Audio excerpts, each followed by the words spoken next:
Well, come on in to my home office as we launch video number 2 in our New Testament survey course. Today, we're talking about the 4 Gospels. So do you have a pencil or a pen and some paper? You'll want to write some notes. And if you have to watch this video several times to get all of the notes, that's fine. It's a short video, but it is going to be like an appetizer or an introduction to the reading that you will do in your textbook. So let's get started, okay? Some might have asked, why 4 Gospels? Why 4 different accounts of the life of Jesus? Well, it's pretty simple. In the fact that Jesus is larger than life. And if we had only one person giving their perspective, it would simply be too limited. These 4 men, they give accounts of Jesus from different perspectives. So it's almost like we're seeing Jesus in 4D and getting a bigger picture of who he was, what he did, and how each one interpreted those events and words. First, let's talk about Matthew. Matthew is like a bridge between the Old and the New Testaments, because he's the one that joins together the prophecies of the coming Messiah with the actual fulfillment that Jesus brought. Of the Gospels, Matthew quotes the Old Testament the most. He writes 33 times about the kingdom of heaven, and he contains 5 sermons or teaching segments in his writings. Matthew, he shows that Jesus is the Messiah. He's writing primarily to the Jews. He's proving that Jesus is indeed King. Now, Mark was probably written by John Mark, and in your study in the book of Acts, you find out who John Mark is. We know that he was an assistant to Peter, so he could have written this book under the dictation of the Apostle Peter. He shows us Christ in action. 42 times he shows us Jesus doing things immediately. Key word. Almost half of his gospel centers around the death and resurrection of Jesus. Jesus, whom Mark displays as a servant.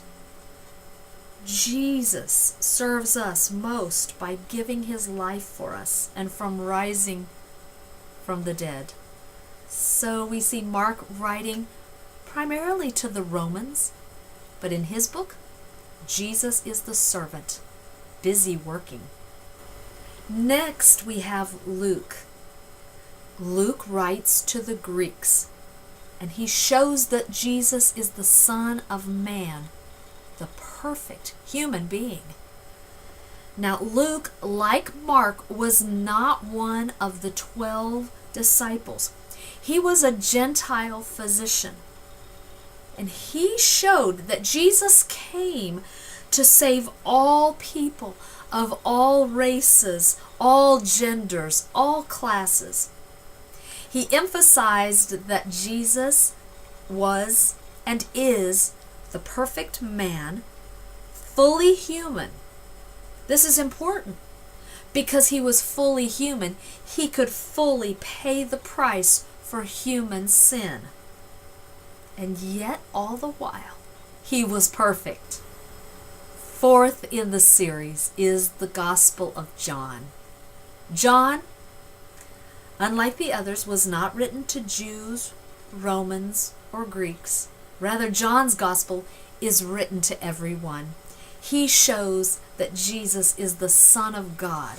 He is divine.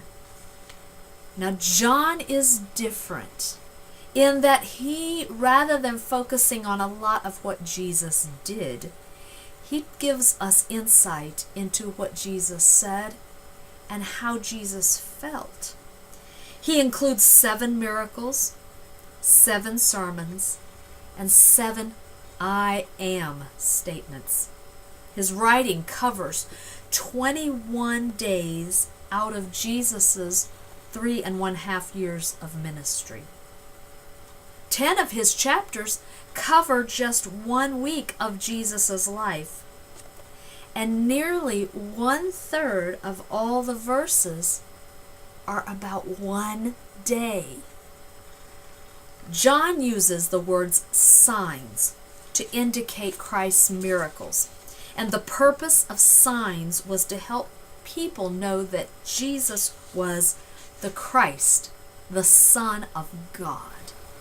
John used the word believe at least 98 times in his gospel to show an individual's response to Jesus.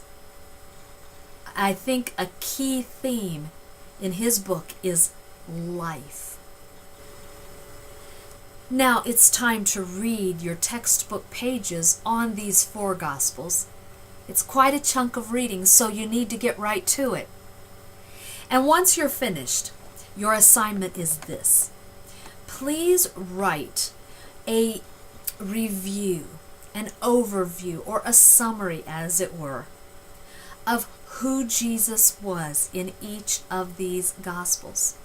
You don't need to go in great length, but as we go through the New Testament survey, we want to recognize that Jesus is in each book. So will you show me how he is in Matthew, Mark, Luke, or John? Don't overthink it. Just give me your response. See you next time.